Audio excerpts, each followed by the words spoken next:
Well, happy St. Patrick's Day, and a bit of me is happy today because I'm a very small bit of Irish, and Wednesday I kind of have a real good excuse to drink whiskey. So I wanted to bring a little bit of a different Irish whiskey review, which I haven't seen much of, and this was one of my ones came through Whiskey Loot. I haven't opened it. This is all in there at the moment, and a company I haven't really had much to do with before. Now, I've spoken about Irish whiskey a couple of times on the channel, and I don't do too much in the Irish whiskey stuff. I don't know why, because I think I probably, apart from Johnny Black, I probably started off on Jameson. Let's not go down that path.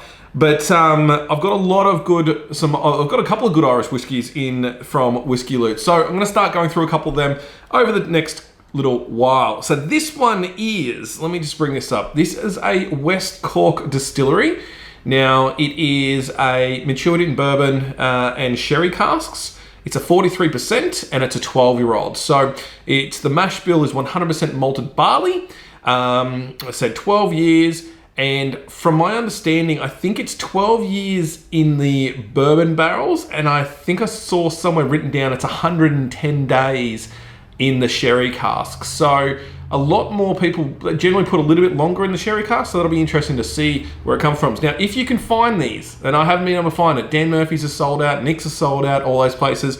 I think from my research, it was anywhere between $80 to about $95 or something like that. And I think the last time, I think someone had it at 89 bucks. So we'll go through it as we always do and see if it's worthwhile. But I do believe this was a limited run, a small run. They also had a rum cask and a port cask in this same series, so would be interesting to try the other ones. So I've let it sit for a little while. Whoa,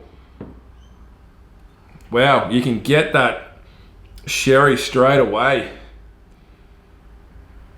I'm getting a bit more of a nut kind of smell. That sherry just overpowers. That's 110 days. It'll be very interesting to see what it's like. A bit more sweeter, and I'm assuming that's the bourbon cask coming through. But that's an interesting.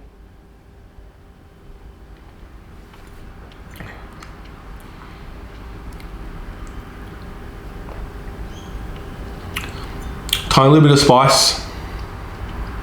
A little bit of sweetness. There's like a honey sweetness to it. That sherry kind of sits there and then it disappears. It's not overpowering, which is probably why we're looking at 110 days.